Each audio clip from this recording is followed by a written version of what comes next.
Alright folks, here's another video of a tricky situation in what we're doing right now. I'm really sorry to have to be doing electronics on, well, online instruction. It's just not that simple to begin with. But we'll see if we can get through this as we can here.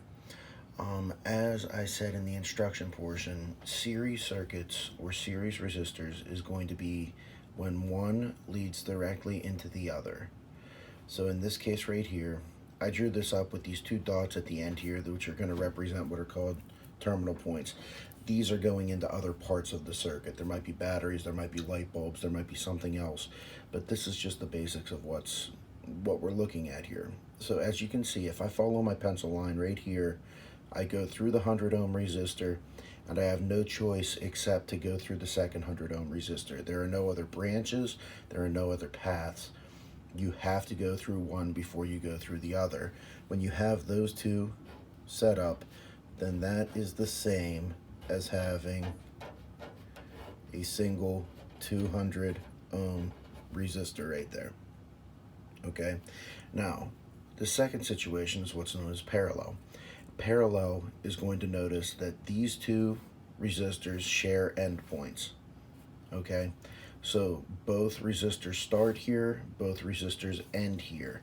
Once again, I got the same terminal points I had up above here. So there's other stuff involved in this circuit, but here and here, these two resistors are touching.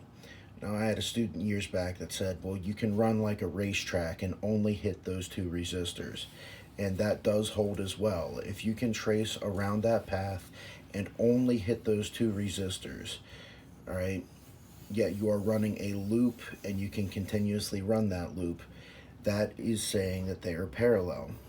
And I told you guys the trick in the instruction that if you have two resistors in parallel with one another that also are sharing the same resistance, you can say that the equivalent resistance of those two is going to be 1/2 of what one originally was. So one of them was originally 50. So that's saying that if we take these two together, it's the same as saying it is a 50 ohm resistor here. Now, the problem is parallel may not look like this nice, pretty, perfect setup every single time. There might be other stuff going on. There might be different parts of the situation. So let's say down here, if you look at these two resistors, once again, they are in parallel with one another because I can run that circuit, I can run that loop, and only hit those two resistors. Over here as well, it doesn't look exactly like this. I branched one off and put one on this side. It really doesn't matter where that is exactly located. When you can run that loop and only hit those two resistors, it's once again in parallel. This one here has the terminal points down lower, meaning that there's more circuit down here, and once again it's the same setup. You've got two resistors, and if you were to run that loop, both have common endpoints, and you can run that loop with only hitting those two resistors. Now, one other common misconception or problem that people have is, let's say that you have this sit up right here, which as I drew it, my terminal points here and here with other stuff going off to the circuit, that would definitely be in series. Now, the thing that you want to pay close attention to is if you have any branches off. As soon as an electron or the current that's coming through one has an option, this right here is not a series setup of resistors. We cannot combine these two together because the electricity has the option of taking path 1 or path 2. So if you see any of these joints or locations where a wire comes in between, you need to consider that as being a different situation and not being series. It might just be something that we're going to have to do a little bit later, right? Now, this is most valuable when you try to simplify down a system of resistors. Now, I put this picture on the Google Classroom as well so that everybody has a chance to see it. Now, the other thing that I put on the Google Classroom was the methods for solving these. So, what we're going to try to do here is look at this in terms of just what is important. I'm going to find any obvious series resistors, combine them, and redraw the circuit. Then I'm going to find obvious parallel resistors, combine and redraw the circuit. I'm going to repeat the first and second steps above until I only have one resistor remaining, and then from there I can find the current that is coming out of the battery through Ohm's law, or V equals IR. So, the thing that people don't typically like about these, well, it takes a lot of paper because you're going to have to draw it, you're going to have to redraw it, you're going to have to move things around, and in the more complex circuits, it's going to take a lot of space. So what I'm going to do here is I'm going to lump a few of them together. Instead of just looking at one at a time, my first step was to, well, find obvious series resistors. So let's see what's in series here. In series, I can't say that this 11 is in series with anything, because that line that comes off to the side here, I cannot say that that's in series with the 3 or in series with the 40. That branch kind of messes things up. I need to find situations that have just the 2 resistors with nothing coming up in between. Well, this 3 and this 4 give me no other option. So if I go through the 3, I also have to go through the 4. So these 2 are going to be in series with one another. 3 in series with 4 would give me 7 ohms right there. Going around the circuit here, this one does not have anything directly in series with one another. This 8 could either go through the 20 or through the other 20, so that's not in series with anything right now. This 1 and this 9 though, if I travel through the 9, I've got no other choice. I have to go through that 1. So therefore, those 2 are in series, and that makes a 10 ohm resistor there. I can't say anything about this 5 because I have options. Now the other thing I need to look at is I can't combine anything with the battery. Okay, so because of that, I can't put this 5 and this 11 in series because, well, even though I do have only one path, I've got a battery in the way, so I cannot combine through a battery.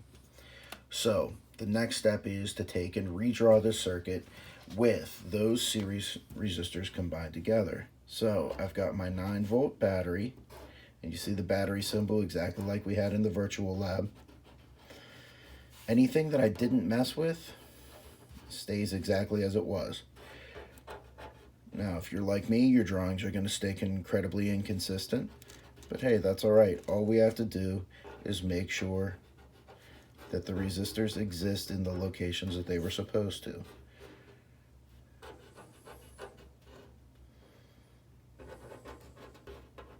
Wow, that was a terrible one, but that's okay. Just Bob Ross this one as we have to.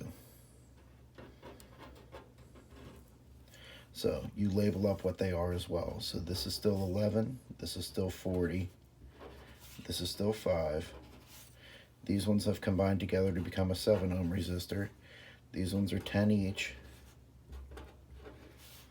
This one's an 8. I've got 20 here. My deformed one up here is still 20. And these 2 have combined together to create a 10. Okay? So I've taken all of this and simplified a couple of them down, so I have a little bit less going on in this one. Now my next step from here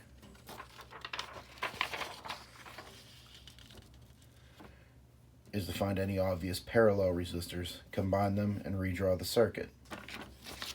Well, this one was a textbook picture that we literally just went through a little bit earlier. So this 10 is absolutely positively in parallel with that 10.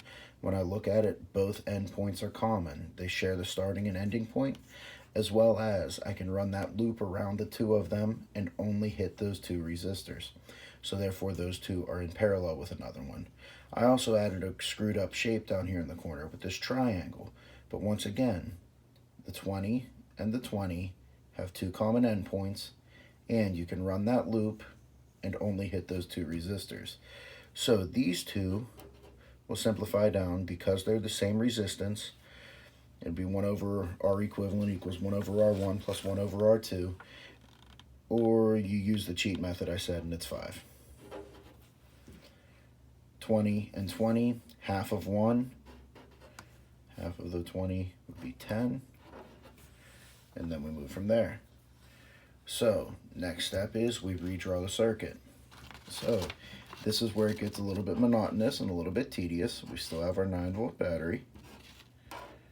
We never did anything with this 11. We never did anything with this 40. We never did anything with this 5. So they stay as they were.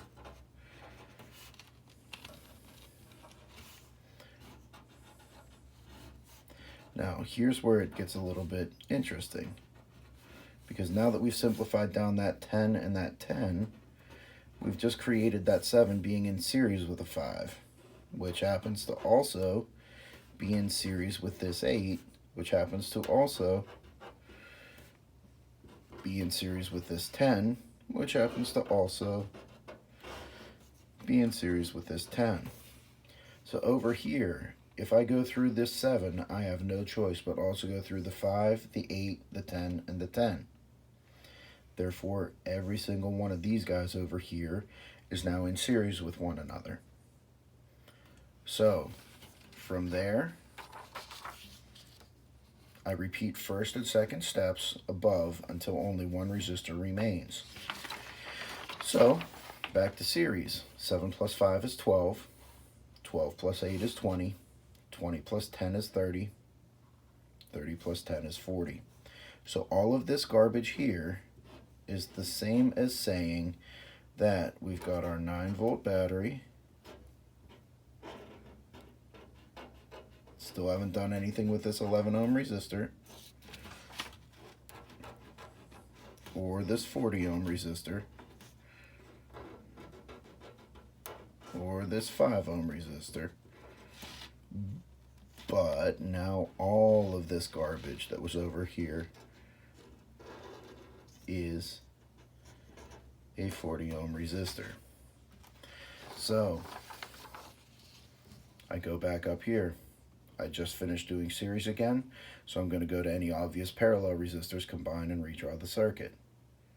And then once again, I'm just going to keep on bouncing back and forth up here until I'm down to just a single resistor left. So if you look at this one now, we've got our 40 ohm resistor, and that 40 ohm resistor is in parallel with another 40 ohm resistor running this track right here. Two common shared endpoints. You can go around a loop and only hit those two items. So 40 in parallel with 40 is the same as saying that we have a 20 ohm resistor. So let's try it up. Nothing else has changed. We still have our 9-volt battery. This is still 11 ohms up here. All the garbage to the right now has simplified itself down to be one equivalent resistance of 20 ohms. This 5 ohm resistor still exists down here. Now I bounce back. I just finished doing parallel, so back to series. And some people might look at this and say, well, wait a second here. I can run this loop and hit all three of these. That's true, but you also hit the battery. We can't combine through a battery. So we've got 11, 20, and 5. And they are all in series with one another. I know there were all these crazy paths over here earlier, but they're all gone. We've simplified it down to just this simple path, 11, 20, and 5. So all of this, all of the garbage, as crazy as that original picture was, is the same as saying that we've got a 9-volt battery attached to a 11 plus 20 is 31. 31 plus 5 is a 36 ohm resistor. So the last thing it said is, and because most of the time all we're really concerned about in this type of a problem is the battery current through Ohm's law of V equals IR. So the voltage drop around this loop of the resistor equals the current traveling out of the battery and through that resistance. My voltage that I'm going to have is 9. The current is unknown. My resistance is 36. 9 over 36 equals I equals 1 over 4 of an amp. Okay, now as crazy as that may seem, it's not that challenging of a situation to go through. I've left a couple of these on your homework, so please feel free to watch, rewatch, do as you need to on this, and we'll see where we end up. But good luck, do your best, and let me know if you have any problems.